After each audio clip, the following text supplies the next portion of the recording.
eu aplaudo o presidente Trump e seu objetivo de restaurar a força e a segurança russas em seu entorno próximo contra a percepção de influência do EUA.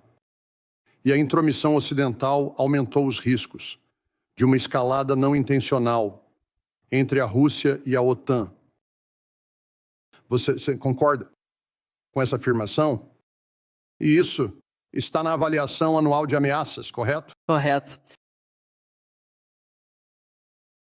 Gostaria de me referir a uma matéria da AP, Associated Press, datada de 21 de março de 2025. O título do artigo é: Oficiais ocidentais dizem que a Rússia está por trás de uma campanha de sabotagem em toda a Europa. Este mapa da AP mostra isso.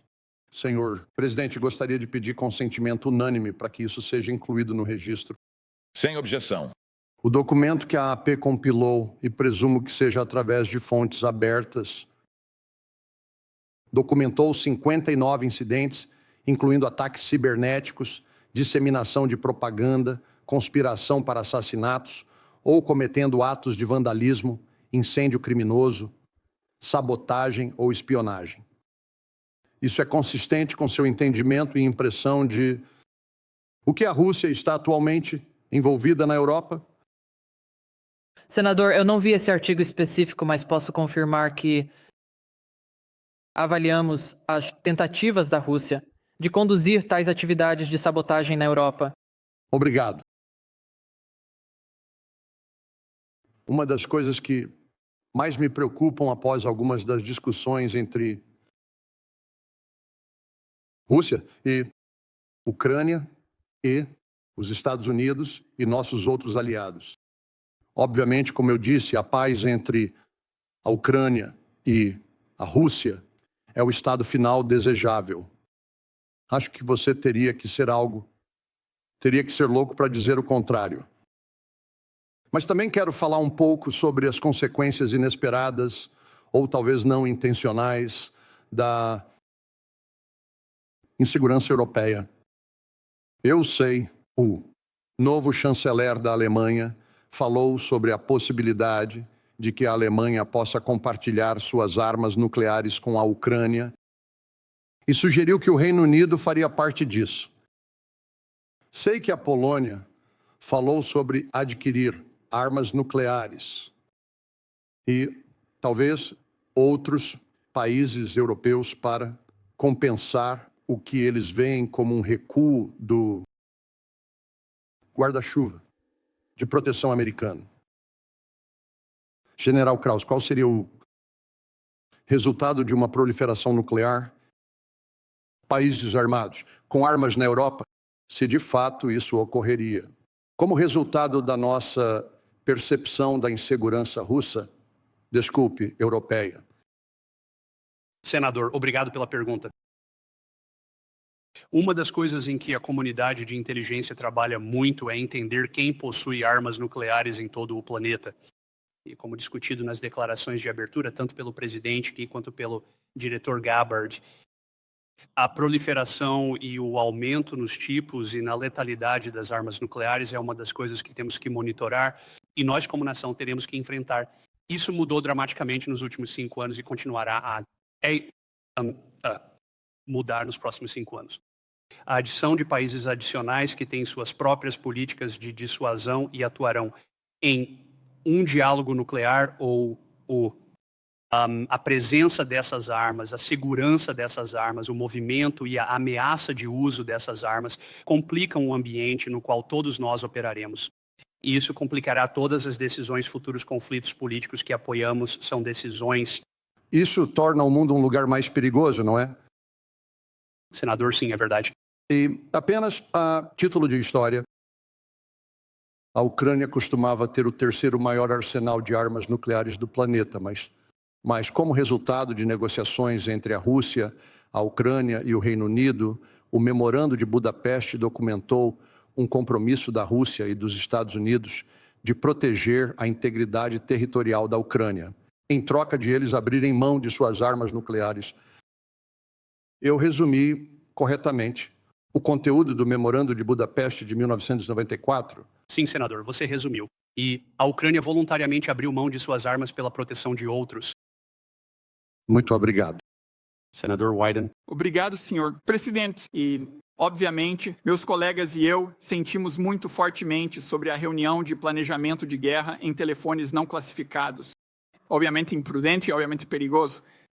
Tanto o manuseio inadequado de informações classificadas quanto a destruição deliberada de registros federais são potenciais crimes que devem ser investigados imediatamente.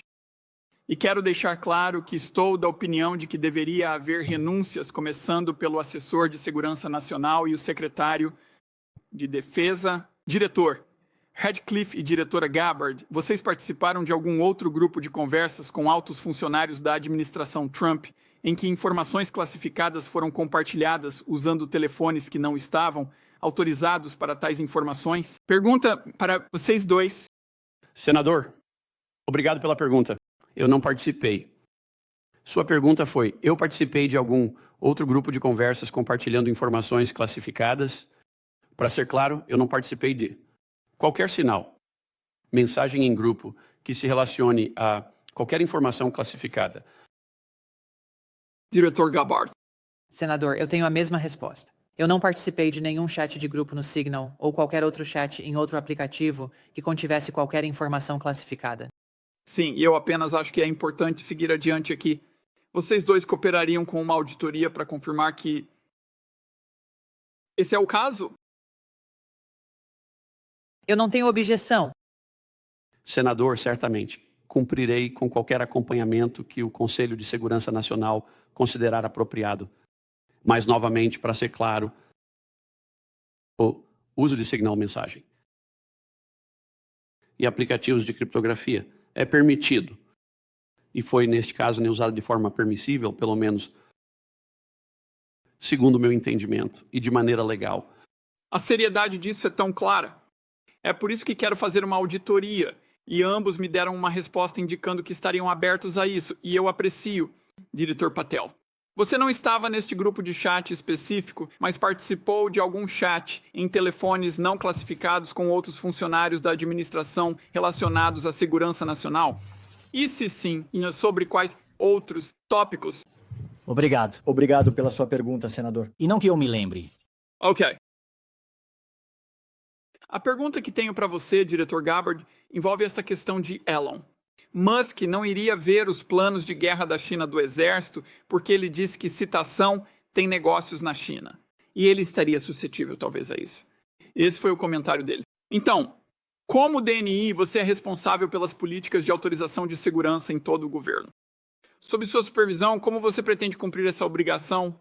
Porque eu acho que, obviamente, é uma questão muito significativa em termos de segurança nacional americana. Obrigado, senador. Como você sabe, o escritório do Diretor de Inteligência Nacional supervisiona esses diferentes 18 elementos de inteligência. Os líderes dentro desses elementos são: o presidente eleito e comandante em chefe tem a autoridade para conceder uma autorização de segurança àqueles que ele considerar necessário. Senhor presidente e ao membro de classificação, acho que precisamos ter uma discussão mais aprofundada sobre isso e descobrir quais são as regras básicas. Acho que está claro o que o diretor diz. Só acho que precisamos de mais clareza porque acho que você tem a responsabilidade formal pelas autorizações de segurança. E agora ouvimos que isso importa. Há muitos cidadãos do nosso país agora que têm muito mais segurança em suas vidas por causa do trabalho que você faz e das pessoas que estão trabalhando ao seu redor. Então, só quero dizer que aprecio isso. Para o pessoal de Oklahoma, eles definitivamente gostariam que eu pudesse dizer obrigado pelo seu serviço. Deixe-me fazer algumas perguntas sobre isso. Diretor Gabbard, deixe-me começar com você sobre isso. O Irã tem sido listado como um dos principais patrocinadores do terrorismo por muito tempo. Eles são os principais fornecedores de armas. Do Hezbollah, do Hamas, dos Houthis. Eles estão armando os russos para poder matar ucranianos. Eles continuam a desestabilizar a região. E apenas nos últimos dias, quando muitas nações na região do Golfo falaram sobre como proporcionar maior estabilidade, a liderança iraniana se manifestou e fez declarações muito claras. Eles querem uma solução de um único Estado para Israel, e isso é para expulsar todos os judeus. Então isso continua a ser um problema, não apenas para a região, mas para os americanos em particular. Então, minha pergunta é sobre isso, sobre as sanções e o efeito das sanções. O que sabemos sobre a resposta iraniana? Sob a administração Biden, essas sanções serão reduzidas para poder se rearmar e a todos os outros ao redor da região. Agora, as sanções estão sendo novamente impostas ao Irã. O que sabemos sobre o efeito dessas sanções? Obrigado, senador, pela pergunta. Essas sanções acabaram de começar a ser reinstauradas, então os efeitos completos ainda não se manifestaram. Mas a mensagem que o presidente enviou com sua campanha de pressão máxima certamente foi ouvida. Como o presidente mencionou em suas observações iniciais, o presidente Trump recentemente enviou uma carta ao líder do Irã expressando seu interesse em conversas diretas. Para tentar desescalar e prevenir a guerra, impedir que o Irã obtenha uma arma nuclear, mas também afirmou que haveria consequências militares se não houvesse negociações diretas.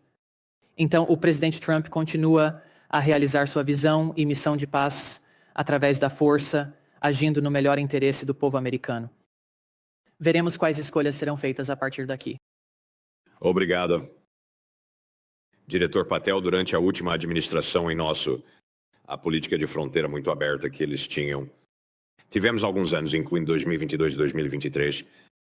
Este é um assunto sobre o qual este comitê e o Comitê de Segurança Interna tentaram repetidamente obter detalhes. A administração Biden não estava disposta a compartilhar nenhum dos detalhes. O comentário que frequentemente recebíamos era que o FBI iria rastrear todos esses indivíduos e seria capaz de identificá-los, mesmo que fossem 70 mil por ano entrando no país. Você acabou de assumir esta posição e está tentando se situar em tantas questões diferentes que estão pendentes sobre isso.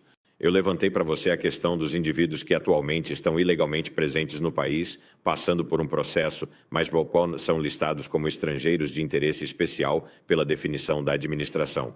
Então, como você está tentando controlar o número de pessoas que são estrangeiros criminosos no país, mas também esses estrangeiros de interesse especial que vêm de áreas terroristas? Obrigado, senador. Aprecio sua pergunta. No que diz respeito ao FBI, você mencionou corretamente criminoso. Portanto, estamos focados em nossos parceiros interagências no sistema DHS e CBP e em outros lugares para identificar, através de nossas redes de compartilhamento de informações que estabelecemos com a aplicação da lei estadual e local para nos fornecer os detalhes sobre qualquer evidência criminal relacionada a qualquer um dos indivíduos que você destacou. E se houver um nexo, um caso será aberto, desculpe-me, pelos agentes de linha que fundamentam uma base legal e factual para fazê-lo, e encaminharemos ainda mais esse assunto ao Departamento de Justiça para a acusação. Estamos revisando todos esses casos novamente e vamos relatar a você, senador, com alguma precisão sobre o resultado desse processo. Ok, obrigado. Você está recebendo um bom feedback das empresas de tecnologia de mídia social e cooperação delas sobre atividades ilegais que são promovidas em seus sites. Mas, por exemplo, nas áreas de fronteira, muitos dos sites estão permitindo o tráfico de crianças ou estão basicamente permitindo a contratação de americanos para serem motoristas e afins. E eles sabem que isso está sendo contornado. Eles estão trabalhando com você nisso para poder remover conteúdo ilegal de seus sites. Obrigado, senador. E nos envolvemos diretamente nos níveis mais altos de todas as comunidades do setor privado, de software e empresas de mídia social. E eles têm sido muito úteis porque sabem que lhes foi dito que esta é uma prioridade para mim no FBI trabalhar com eles, porque eles têm muitas informações para compartilhar conosco. Agora, isso é claro apenas nos sistemas públicos. Não estamos falando sobre a Darknet.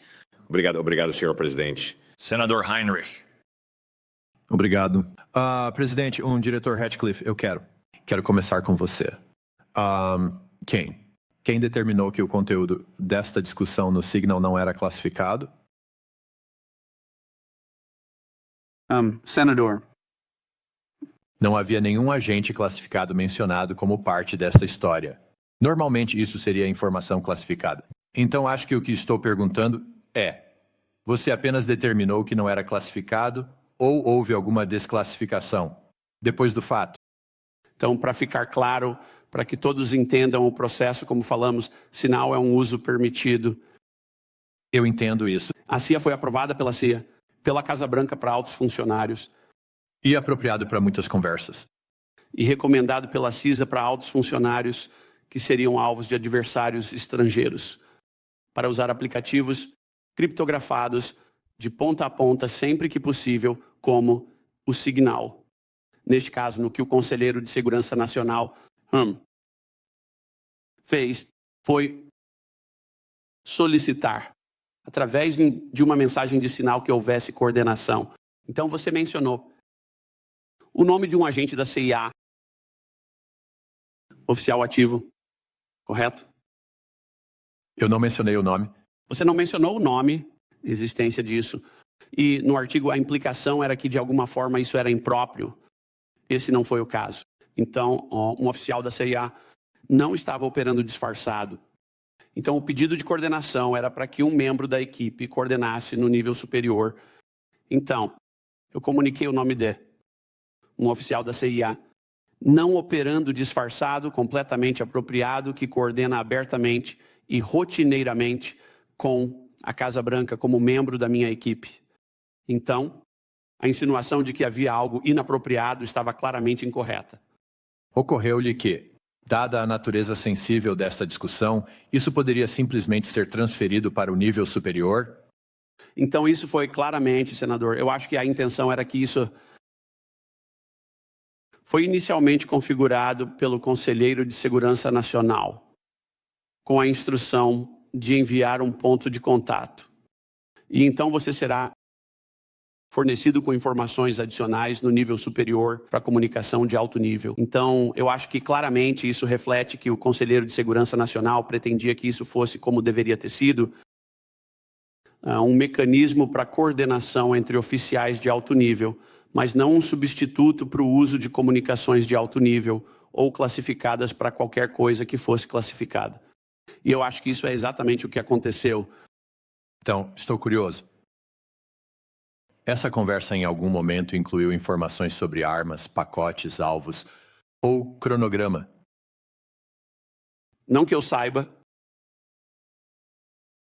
Diretor Gabbard, mesma pergunta.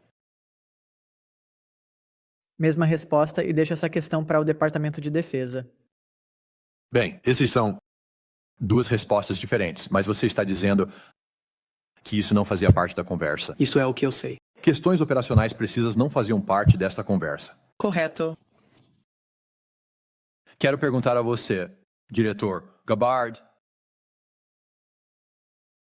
algo em uma linha muito diferente aqui, que é: eu concordo muito com a conclusão da ATIA de que atores estrangeiros de drogas ilícitas são uma grande ameaça nos Estados Unidos, e muitos de vocês falaram sobre isso hoje. A IC está errada ao omitir o Canadá como uma fonte de fentanil ilícito na ata. Fiquei surpreso, dado o discurso, que não há menção ao Canadá na ata. Senador, o foco. Ameaças mais extremas nessa área. E nossa avaliação é que a ameaça mais extrema relacionada ao fentanil continua vindo do e através do México. Então, o presidente afirmou que o fentanil vindo através do Canadá é massivo, e realmente disse que era uma ameaça incomum e extraordinária. E essa foi a linguagem usada para justificar a imposição de tarifas ao Canadá. Estou apenas tentando reconciliar essas duas questões. É? Uma ameaça incomum e extraordinária, ou é uma ameaça menor que nem sequer merece menção na avaliação anual de ameaças? Gostaria de voltar a você com os detalhes dessa resposta. É menos de 1% do fentanil que conseguimos interceptar. Mas, se você tiver informações diferentes, eu gostaria muito de recebê-las.